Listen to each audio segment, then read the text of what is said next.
In this how-to tutorial, I will show you how to create a live chat support ticket in the event you ever need assistance or have questions.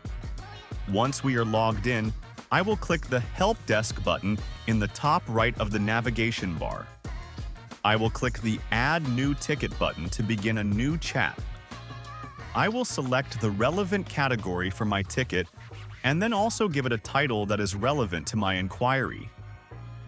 Then, I will provide as much detail regarding my inquiry in the text field. The more information I provide, the faster the support staff will be able to resolve my issue or answer my questions. After I have provided the details, I also have the option to upload documents and files that will better assist the support staff in resolving my inquiry.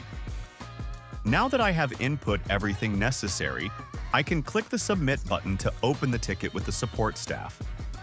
Their response will appear below mine once they have responded. Our helpful support staff is available 24 hours a day, 7 days a week to assist you. Thanks for watching, and be sure to browse our other how-to videos to ensure you get the most out of your trading experience with GatesFX.